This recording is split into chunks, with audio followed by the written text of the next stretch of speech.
Tu fermes. Bonjour Elodie, bonjour tout le monde. Bonjour du Canada, on voit.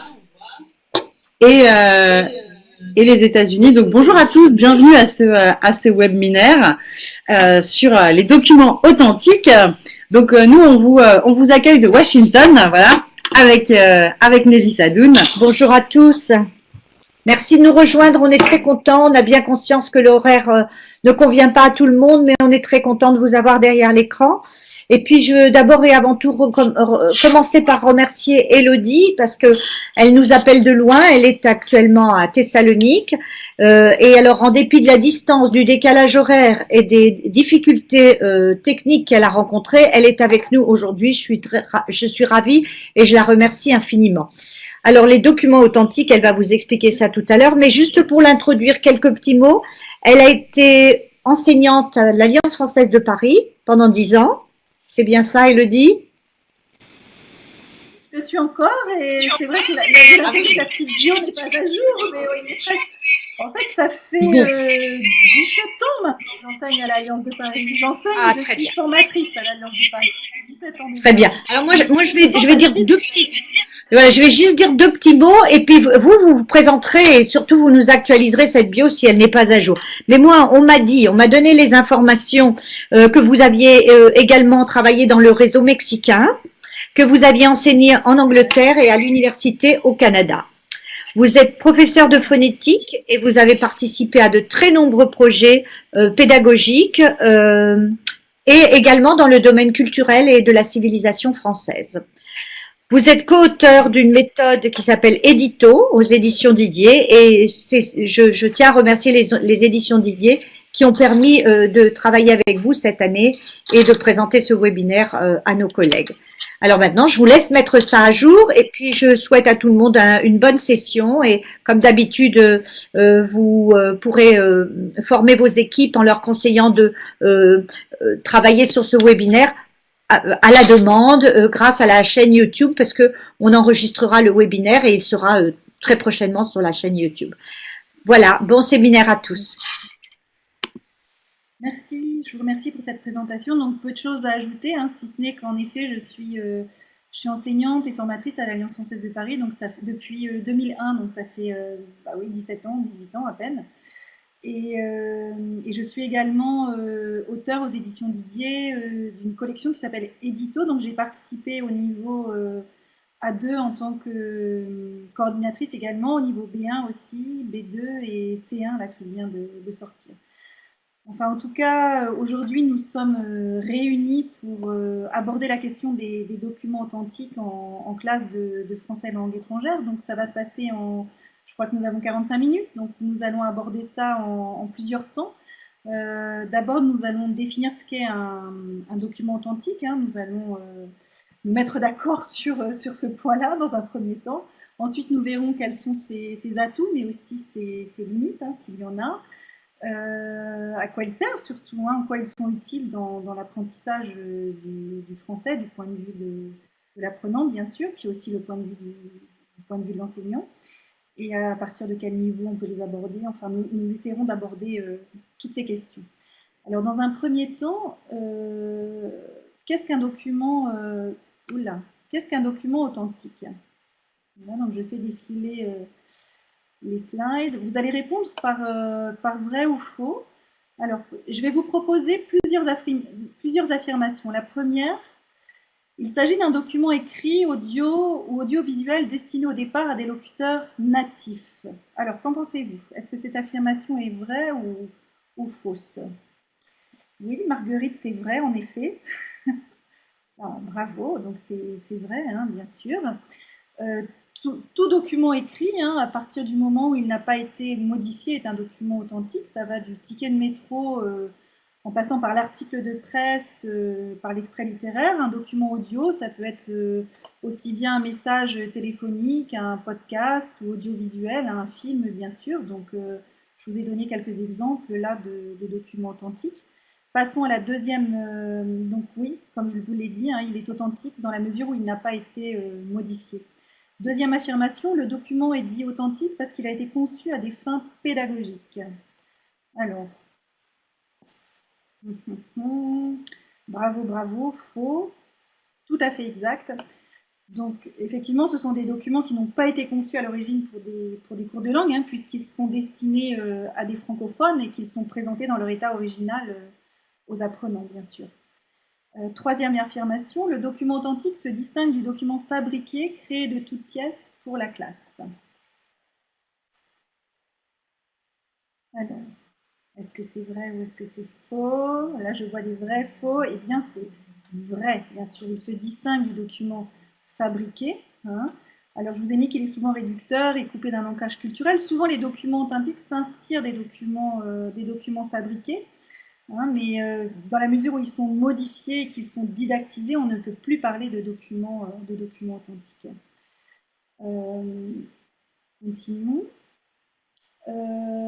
Comme le document authentique est construit pour des natifs, accéder à son sens est plus facile.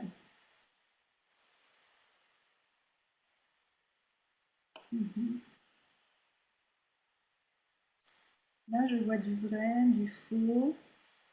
Du faux. Moi, j'ai tendance à penser que c'est faux aussi, pas vraiment. Alors, donc, comme ils sont conçus dans un objectif communicatif, donc adressé à des francophones, bien sûr, ça dépend du message qui est véhiculé, mais d'une manière générale, il est plus difficile d'accès. Et souvent, il y a aussi des implicites culturels, hein, une double lecture qu'on peut faire de certains documents, qui fait que c'est plus difficile d'accès.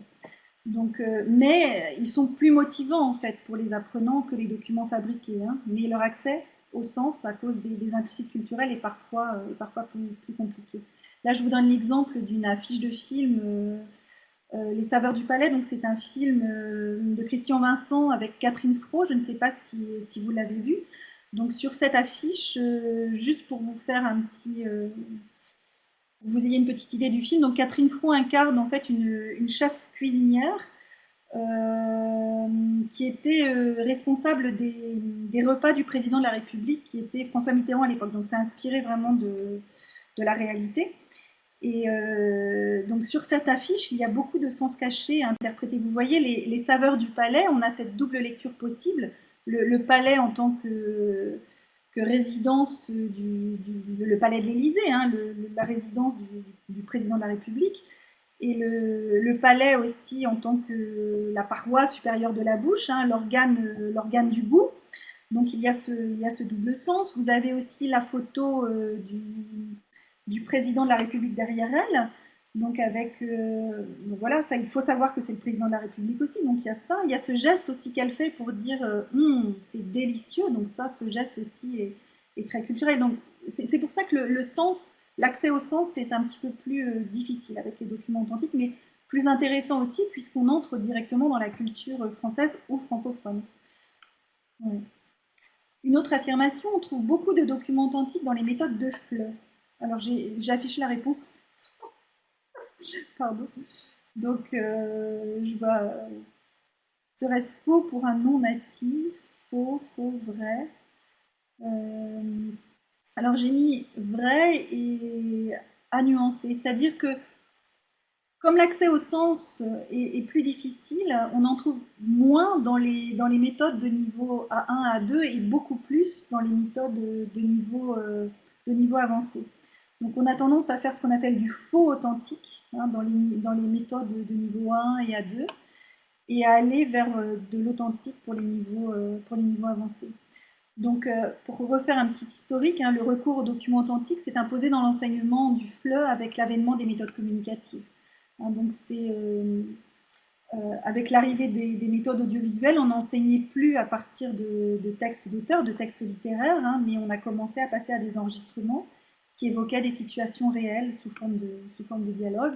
Et aujourd'hui, avec l'avènement des TIS, hein, des technologies de l'information et de la communication dans l'enseignement, le document s'est de plus en plus diversifié et c'est imposé finalement les documents authentiques hein, face aux textes littéraires et aux documents fabriqués qui étaient utilisés avant les méthodes communicatives.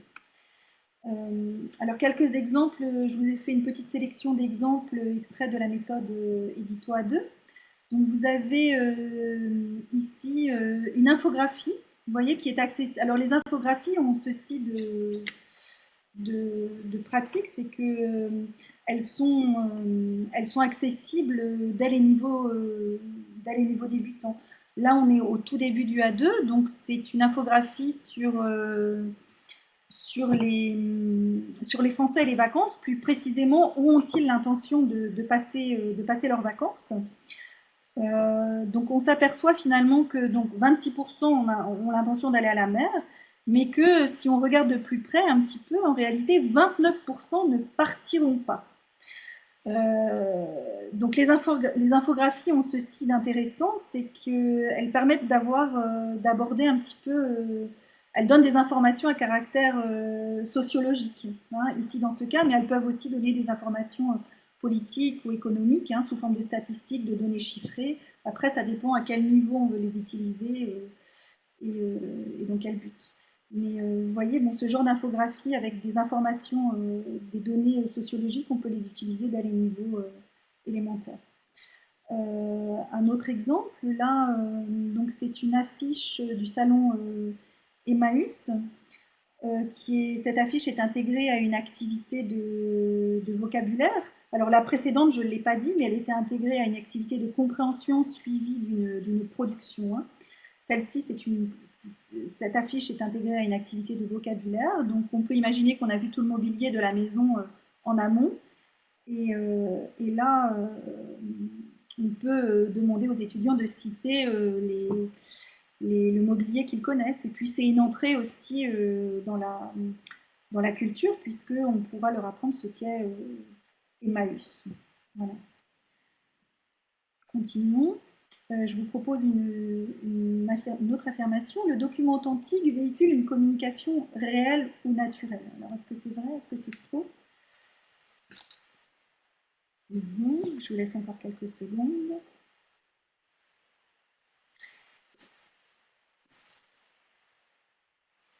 Oui, je vois que c'est vrai, vrai, vrai, en effet. C'est vrai. Le document en lui-même véhicule une communication réelle, bien sûr, hein, puisqu'il est destiné à des natifs. Mais il ne faut pas oublier que si le document authentique est réel, enfin, véhicule une communication réelle, la situation de classe ne l'est pas réelle, surtout à l'étranger, hein. Donc, cette situation ne l'est pas en classe. Donc, la classe, en fait, on n'est ni dans l'espace ni dans le temps de la communication originale. Donc, l'apprenant, il est dans une position de réception assez peu authentique, en fait, hein. Voilà. Alors, il ne dispose pas toujours du code linguistique ni des référents culturels qui lui permettraient de comprendre le document authentique. Mais heureusement, le prof est là, hein, c'est le rôle du professeur, qui est là comme médiateur éclairé, bien sûr, hein, pour donner justement toutes les clés, toutes les portes d'entrée vers la culture. Donc les atouts pédagogiques des documents authentiques, donc, comme on l'a vu, leur usage correspond à un enseignement davantage axé vers la vie réelle. Donc, ils peuvent permettre. Alors après, ça dépend des niveaux, ça dépend du type de document, bien sûr, mais dans les niveaux avancés, ça permet d'aborder l'actualité, hein, à travers des enregistrements radiophoniques, à travers des articles de presse. Ils offrent du français véritable, hein. Par exemple, les documents audiovisuels nous permettent d'aborder de l'oral familier, enfin tout type d'oral en fait, tout type de débit aussi.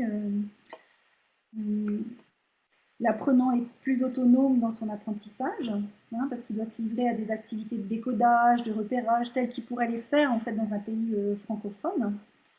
Ouais, donc il apprend à apprendre aussi, hein, c'est une porte d'entrée, le document authentique, hein, vers la culture française, vers la francophonie, donc c'est plus motivant aussi. Et ça permet aussi d'engager une démarche interculturelle. On peut comparer, hein, la culture française et la culture du pays d'origine. Ça permet de créer des passerelles, des partages. Donc langue et culture sont étroitement liées, hein, dans les documents authentiques. Donc Mais attention parce que, bon, les étudiants que nous avons en classe, enfin, à l'étranger en tout cas, parfois ne sont jamais venus, n'ont jamais visité un pays francophone, ne sont jamais allés en France ou n'ont jamais visité le Canada ou la Suisse ou la Belgique ou même. Et donc, on revient au rôle du prof là aussi. Il faut faire attention parce que leur porte d'entrée dans la culture à ces étudiants de l'étranger, ce sont les stéréotypes. Donc, il faut vraiment tordre le cou à ces stéréotypes pour aller au-delà de ça. Alors, attendez, page suivante, voilà. Donc, voilà, le prof doit apprendre aux étudiants à décoder certains comportements culturels sans tomber dans la caricature. Mais l'approche interculturelle, elle est nécessaire et le document authentique est vraiment nécessaire parce que nos étudiants, contrairement à avant où ils apprenaient à travers les textes littéraires, ils voyageaient peu, nos étudiants voyagent beaucoup. Très souvent, ils apprennent le français pour ensuite étudier ou travailler, en tout cas, travailler en France ou dans un pays francophone. Alors, selon vous, une petite question, quels éléments culturels un apprenant doit-il absolument intégrer de la langue française? Alors, je vous laisse 2-3 minutes pour réfléchir.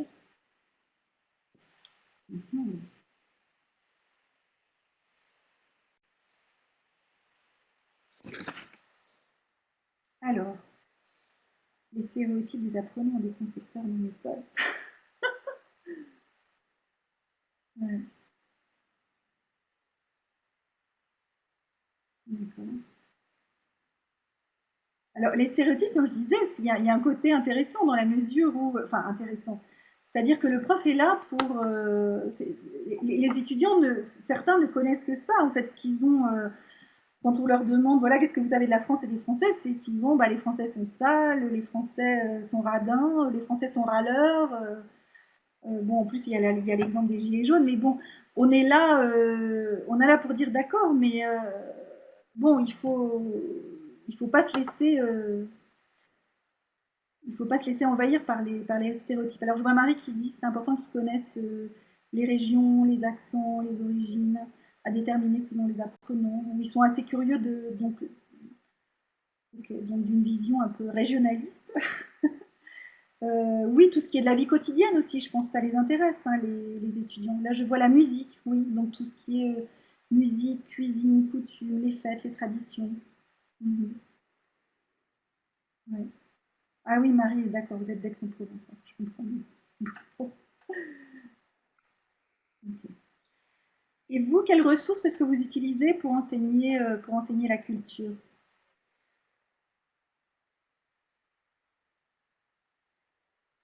Là, je vois la vie moderne, les ados.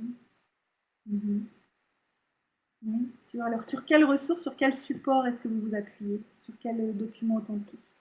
Est-ce que vous sortez des méthodes? Qu'est-ce que vous utilisez? Oui, je vois TV5 Monde. Mhm. TV5 Monde, RFI, oui. C'est vrai que l'avantage, TV5 Monde, RFI, le fait du jour, ils s'appuient sur des documents authentiques qu'ils ont didactisés. C'est vrai que c'est. Ouais, Pinterest aussi pour les images. Oui. Les youtubeurs aussi, peut-être. Culture Tech, oui, la bande dessinée. Mhm. D'accord. Euh, donc vos étudiants, est-ce qu'ils ont des demandes spécifiques? Peut-être plus Radio-Canada aussi, je vois YouTube, ouais, les journaux. Est-ce qu'ils sont plus curieux de cuisine? Après, ça dépend aussi, j'imagine, des groupes, hein, mais d'une manière générale, qu'est-ce qu'on vous demande?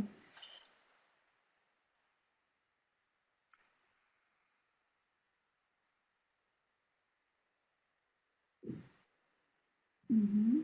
Ouais, j'ai perdu le nom. Ouais, plutôt les films, d'accord. Mhm. Ouais, les chansons. Je crois que c'est à tous les niveaux. Là, je vois Teresa qui met les gamins veulent toujours des chansons, mais je crois que même au niveau avancé, en fait, la politique aussi, ou la politique, l'économie, l'Union européenne. Bon, alors bien sûr, ça dépend du type du public, ça dépend du niveau. Ouais. Et est-ce que vous abordez l'actualité aussi en classe?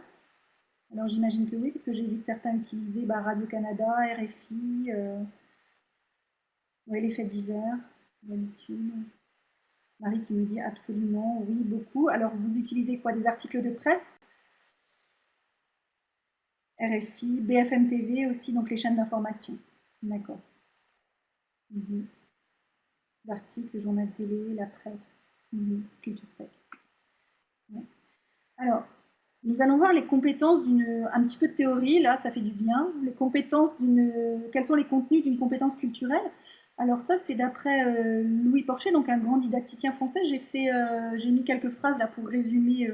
Il est mort récemment, en fait, Louis Porcher, hein, pour résumer sa carrière. Donc il a été didacticien, un grand didacticien, expert auprès du Conseil de l'Europe pour les langues vivantes. Et là, j'ai trouvé qu'il avait été aussi visiting professeur aux États-Unis pendant 10 ans. Alors lui, il a réparti la culture en 3 domaines. D'abord, il parle des contenus d'une compétence culturelle. D'abord, il parle de culture anthropologique. Alors, ce sont les pratiques culturelles des Français, la manière dont ils vivent, dont la société évolue. Donc là, là, je vous ai mis par exemple une photo de Douaneau. Donc c'est une approche en fait qui donne une dimension de vécu. Donc l'idée de la culture anthropologique, c'est que ce sont des documents bruts, hein, de la vie courante, donc sans traitement de spécialistes qui sont pris sur le terrain. Donc les photos sont appropriées. Il parle aussi de culture cultivée. Pour lui, d'abord, c'est la culture littéraire comme symbole de l'accomplissement linguistique.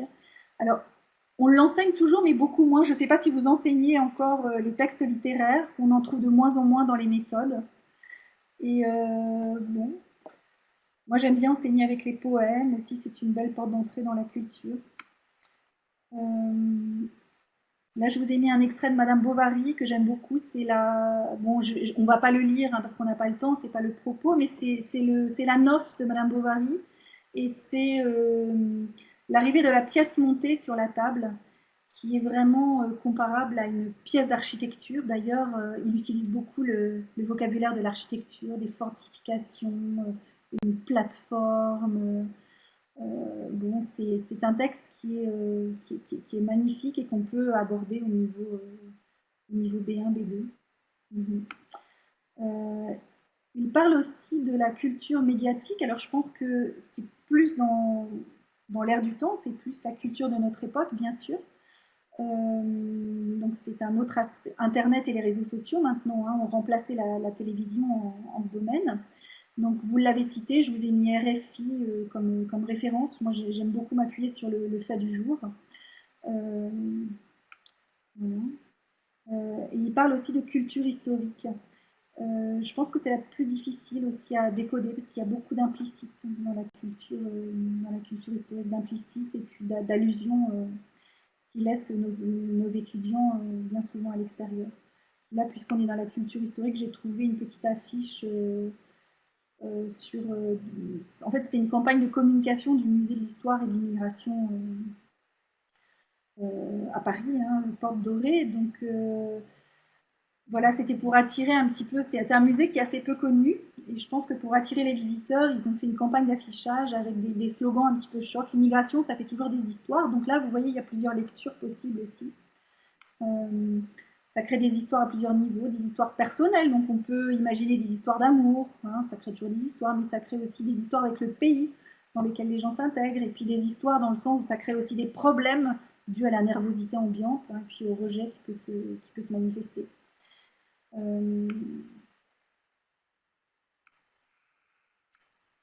Ah, j'arrive plus à tourner les pages. Marguerite, peut-être que tu peux m'aider. Ah, voilà. Alors, parlons des supports maintenant. Hein. Donc dans le passé, bien sûr, là je parle de ça il y a, je sais pas, même il y a 25 ans, moi quand j'ai commencé à enseigner, bon, c'était les balbutiements d'Internet, hein, il n'y avait pas, par exemple, les grands médias n'avaient pas encore de site en ligne, donc c'était difficile en fait de trouver des documents authentiques. On demandait à la famille, aux copains, quand on était à l'étranger, de nous ramener des documents authentiques. On se les procurait pendant les vacances, mais bon, maintenant, avec Internet, il n'y a plus de problème, hein, on a accès à toutes sortes de documents. Alors, bien sûr, c'est un avantage, mais c'est aussi un inconvénient parce que trop de choix tue le choix, en fait, hein, et puis les recherches deviennent chronophages. On a besoin d'un document, on pense que ça va nous prendre 5 minutes, et puis 2 heures après, on est encore en train de chercher un document. Et puis c'est compliqué aussi parce qu'il faut trouver des documents qui soient libres de droit, qui soient en fait qui aient des objectifs langagiers qui nous satisfassent, avec quand même que ce soit culturellement représentatif et compatible aussi. Bon. Alors qu'est-ce qu'on a comme support? Donc bien sûr les supports textuels, les supports iconiques. Donc là s'il n'y a pas de texte, hein, des supports iconotextuels comme les affiches où on a du texte et puis de l'image, les supports sonores comme les enregistrements radiophoniques, les supports vidéo. Alors, je vous ai fait une liste non exhaustive de supports textuels. Hein. Bien sûr, ça va de l'article de presse à la petite annonce, en passant par le SMS, le texto, le courriel, l'addition, la lettre de candidature. Là, un petit extrait que j'aime bien, c'est Georges Perec, en fait. Ça, vous voyez, c'est un texte littéraire et on peut l'utiliser dès le niveau. Moi, je l'utilise dès le niveau A2. Donc, et j'aime beaucoup pour raconter des souvenirs. Je me souviens des dîners à la grande table de la boulangerie, soupe au lait l'hiver, soupe au vin l'été. Je me souviens des jeux à l'élastique à l'école et on peut demander aux étudiants aussi de produire ce genre de souvenirs également. Alors dans un autre domaine, un autre support textuel, hein, une ordonnance, pourquoi pas, une prescription, c'est aussi un document authentique. Hein. Et puis là pour le coup c'est très actionnel. Hein, parce que l'étudiant, quand il sera en France ou au Québec ou je ne sais où, dans un pays francophone, il sera amené à aller chez le médecin et donc il sera amené à avoir une ordonnance, à la comprendre, etc. Donc là, on est vraiment dans l'actionnel. Quelques supports iconiques. Alors bien sûr, le dessin, un logo. Donc là, il n'y a pas de texte, on est dans le pur iconique. La peinture. Alors quelques exemples. Donc encore un petit dessin. Là, c'est pas Doisneau, mais c'est Cartier-Bresson. Voilà, puis ça, on peut faire, enfin ça je pense que on utilise tous beaucoup l'image, hein, c'est très porteur. On peut imaginer, on peut faire des comparaisons, on peut imaginer je sais pas, on peut leur demander d'imaginer l'avenir de ce petit garçon, hein, qu'est-ce qu'il fera dans la vie, on peut, ouais, les images sont très évocatrices. Là c'est un tableau, j'aurais pu en mettre un autre, hein, mais la peinture aussi. Quelques supports iconotextuels, donc là on a texte et images ou illustrations comme la BD. Je crois que certains d'entre vous l'avaient évoqué tout à l'heure, la BD, l'affiche de cinéma comme on l'a vu, une publicité bien sûr, toutes sortes de programmes, de tests illustrés, de quiz. Là je vous ai mis pour illustrer ça, c'était une campagne gouvernementale pour lutter contre les discriminations à l'embauche. Donc c'était affiché en grand, là, je voyais ça à Saint-Lazare, moi quand je passais, c'était il y a 2 ans, ça c'était assez impressionnant. Voilà, donc c'est déclencheur de débat, ça aussi en classe 1, donc on peut l'aborder dès le niveau B1, ça. Ça c'est un dessin humoristique, donc on a un dessin illustré, un dessin de presse. Donc là on entre dans la langue et dans la culture. La langue, on peut commencer un travail sur le vocabulaire là. Et puis, un travail culturel aussi intéressant parce qu'on est quand même, je pense que les pharmacies en France, c'est comme les boulangeries, hein, il y en a à chaque coin de rue. Maintenant, vous avez la boulangerie, la pharmacie, la banque, une agence bancaire et puis un magasin d'optique. Voilà, les rues, ça se résume à ça. Hein, et puis le rapport aussi des Français aux médicaments. Hein. On est quand même des gros consoeurs de médicaments, d'antidépresseurs. Enfin, nous, on a une pharmacie bien fournie chez nous. Donc voilà, c'est une porte d'entrée aussi vers la culture. Les supports audio. Alors les chansons que vous avez évoquées, tout support audio qui n'a pas été modifié, hein, un message téléphonique, un podcast aussi. Les supports vidéo comme les films que vous avez évoqués aussi, les pubs télé, les youtubeurs comme alors là, je ne sais pas si vous connaissez Norman et Cyprien. Donc je vous conseille vraiment d'aller regarder ce qu'ils font. Alors c'est difficilement accessible pour les niveaux élémentaires, mais à partir du B1, on peut facilement les utiliser.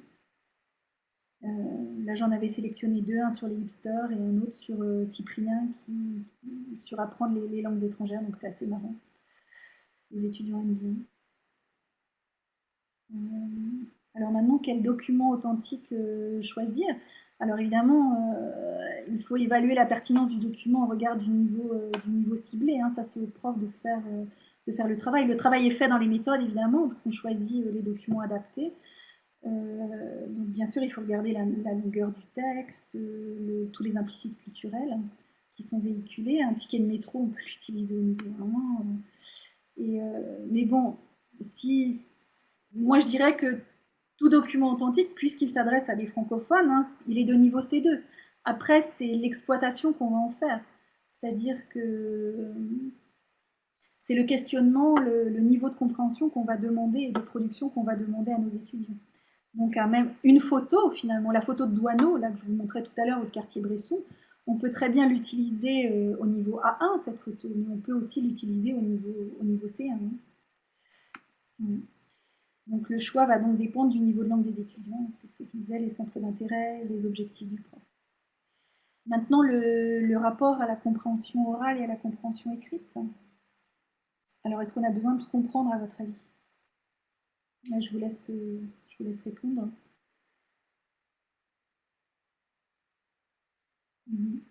Oui, donc là, je vois qu'il y a 4 intervenants, là, 4, 5. Non, ouais, vous êtes tous d'accord. Non, on n'a pas besoin de comprendre. Effectivement, on ne peut pas. Non, là, je vois tout le monde qui me dit non. Bien sûr.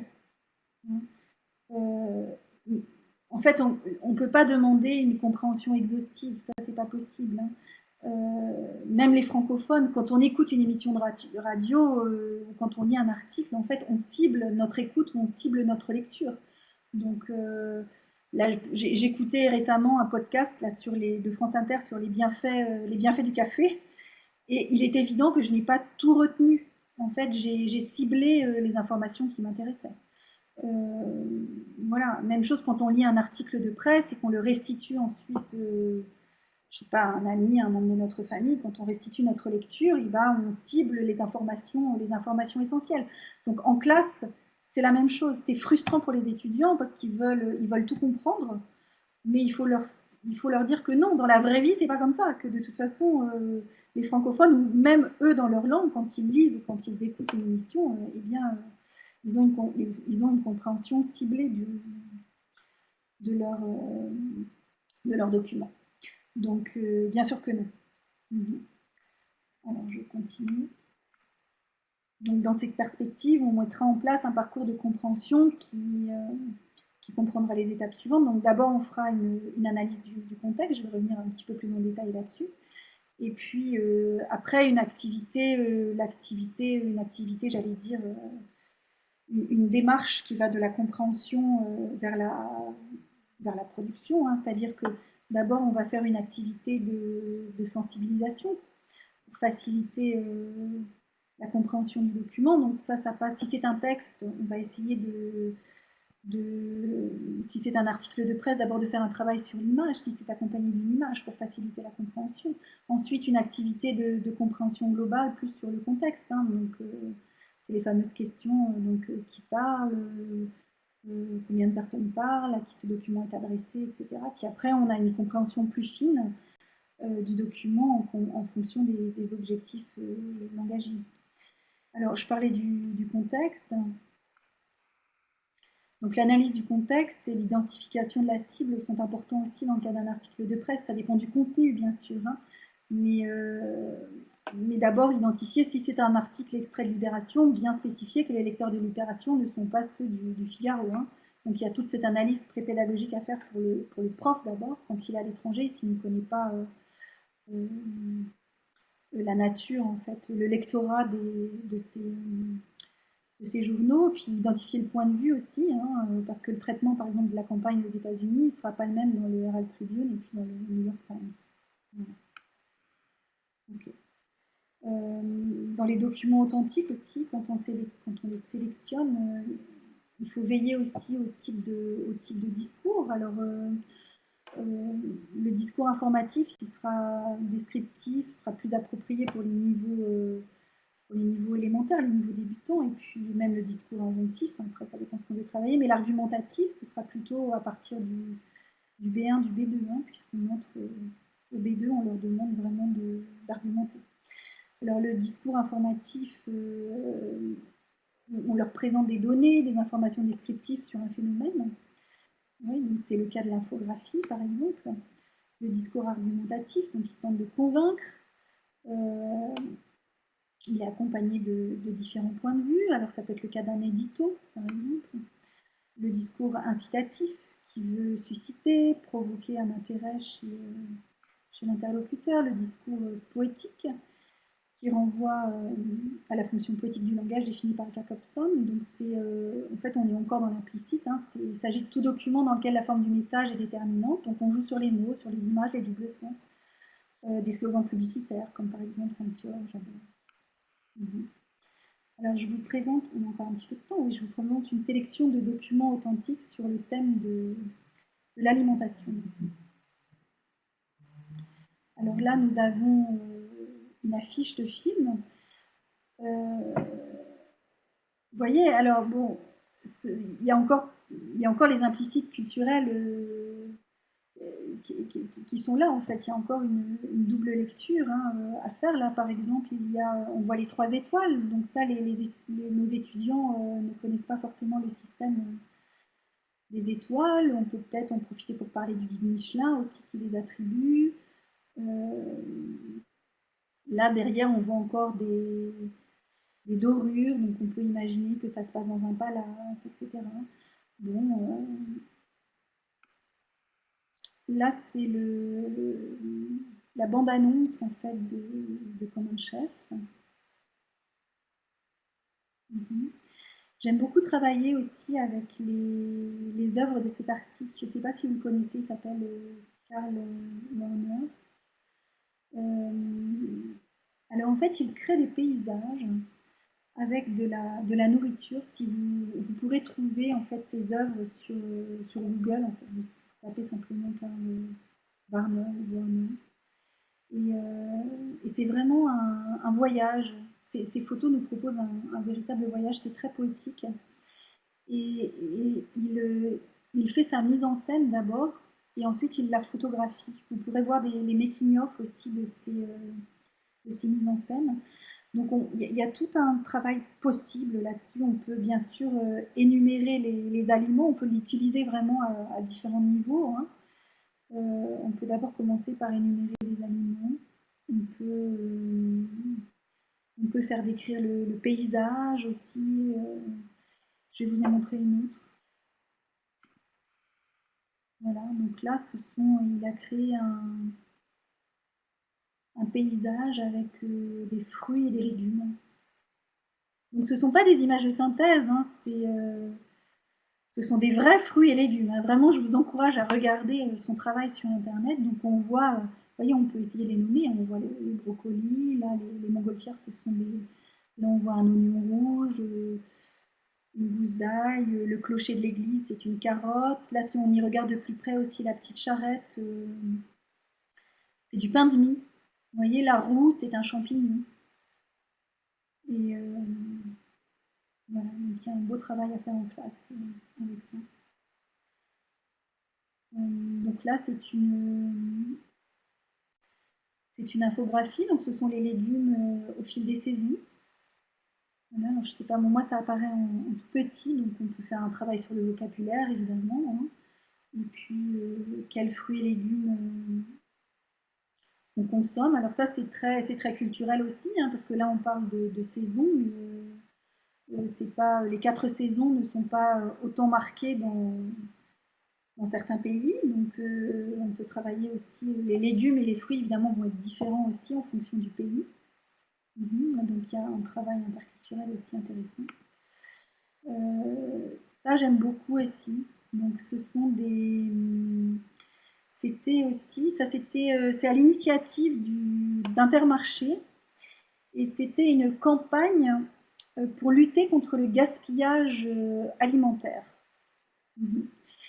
Et c'est pour créer une prise de conscience en fait chez les gens. Donc, et puis les slogans sont marrants. Une carotte moche, c'est une jolie soupe. La pomme de terre moche, elle a été élue Miss Purée quand même en 2003. Et la pomme moche, c'est comme une belle, mais moins chère. Et Et ce qui se passe, c'est que je pense qu'aux États-Unis, c'est la même chose. Hein. Tous les fruits et légumes sont calibrés dans les supermarchés. Et vous avez, bon, moi j'habite à Paris, vous avez une chaîne de supermarchés qui s'appelle Franprix. Et ils ont fait une section qui s'appelle les gueules cassées. Alors les gueules cassées, c'est aussi en référence à la Première Guerre mondiale, hein, où vous avez des fruits non calibrés. Alors là, c'est exagéré évidemment dans cette campagne anti-gaspillage. Hein. Les carottes et les pommes qui sont présentées ne sont pas comme ça, mais elles sont un petit peu, il y en a des plus grosses que d'autres, il y en a qui ont des chocs, qui n'ont pas forcément la même couleur. Et ces fruits et légumes avant étaient jetés, n'étaient même pas présentés en rayon. Donc maintenant, ils sont présentés dans le rayon des gueules cassées. Et ils sont vendus 2 fois moins cher. Ouais. Et donc, ça y est, il y a une prise de conscience dans les supermarchés. Et Intermarché, vous voyez, a fait cette campagne de pub que j'aime beaucoup. Et après, vous en avez une autre. Pour votre santé, mangez 5 fruits et légumes moches. Et donc, au niveau de l'interculturel, au niveau du débat que ça peut susciter en classe, on peut l'utiliser dès le niveau A2, la fin du A2, ça marche bien ça, hein. On l'a mis dans l'édito A2. Et voilà, c'est un bon déclencheur en tout cas de débat. Ça, pour continuer dans la thématique de la lutte contre le gaspillage, vous avez les digestes anti-gaspi du ministère de l'Agriculture. Voilà, donc ça, vous voyez, on peut l'utiliser dès la fin du A1. Hein, ce sont des verbes très simples à l'infinitif. Voilà, on peut éventuellement les transformer à l'impératif. On peut aussi, il y a tout un travail imaginé. Hein. On peut aussi utiliser les logos là qui sont présentés et puis de leur demander d'associer le logo au geste anti-gaspi. Bon là, on a un dessin d'humour. Donc là, un couple, l'homme qui reçoit son addition et qui manque de s'étrangler, hein, et puis le serveur qui lui dit gentiment: votre menu était inscrit au patrimoine culturel de l'humanité, n'est-ce pas? Donc voilà, donc là il y a un beau travail culturel aussi à faire dans ça.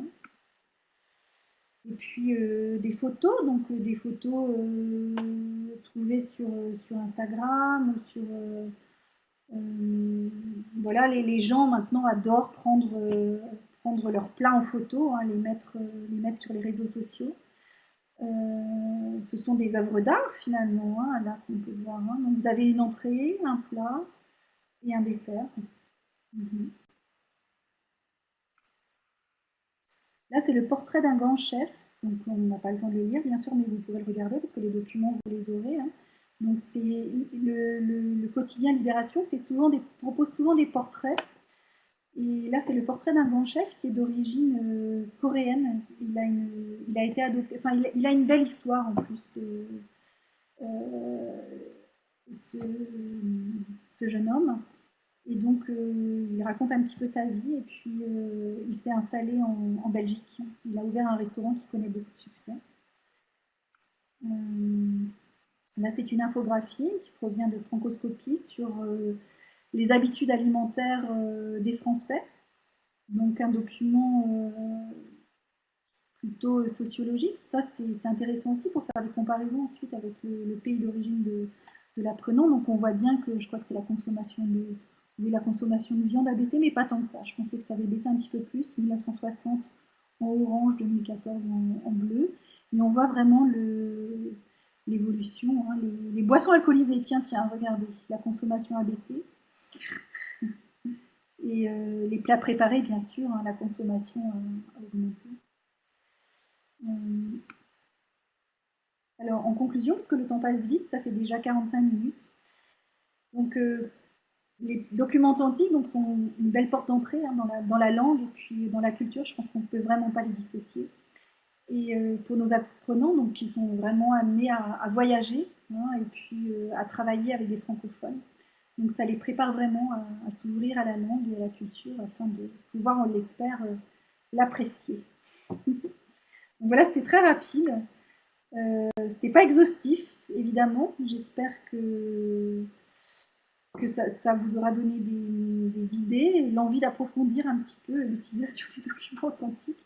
Si vous avez des questions, n'hésitez pas. Non. Là, je vois sur le Pauline qui dit sur le thème de l'alimentation émotion, la scène de la Madeleine de Proust. Ouais. Dans le dessin animé de Ratatouille, oui, c'est vrai.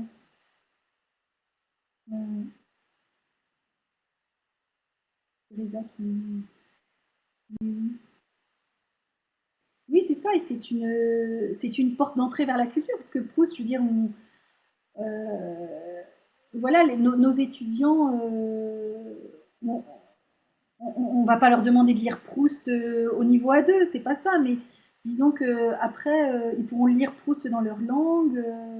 Voilà, c'est leur donner envie en fait, leur donner envie de découvrir la littérature à travers les auteurs. Ouais. Ça vous a donné faim? D'accord.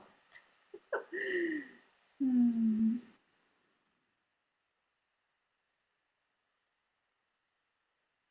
Mhm. Il y a la bande dessinée aussi avec Madeleine de Proust.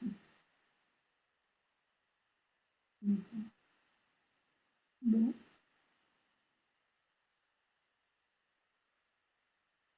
En tout cas, moi, je vais vous laisser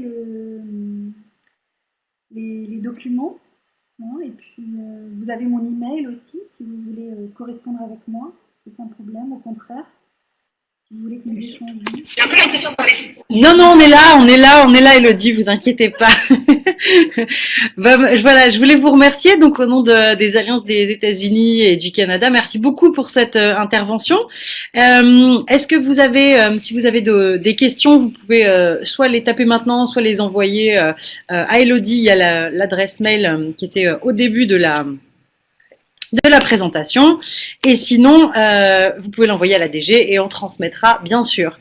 Donc voilà, ce séminaire s'inscrit dans un cycle de webinaires qui est un peu le catalogue de formation de la délégation générale, et on vous le mettra à jour prochainement avec les sujets des prochains webinaires. Voilà, il me reste à remercier très chaleureusement Elodie pour cette intervention qui était extrêmement intéressante. Merci beaucoup d'avoir pris le temps alors que vous êtes en mission, et maintenant il est temps d'aller profiter de Thessalonique. Donc voilà. Là, ben, en fait, il est quelle heure? Là, il est quasiment. Oui, c'est vrai. Bon alors, très bonne mission à vous, et à très bientôt pour la suite des aventures. Au revoir tout le monde. Oui. Au revoir, merci. Merci pour votre participation.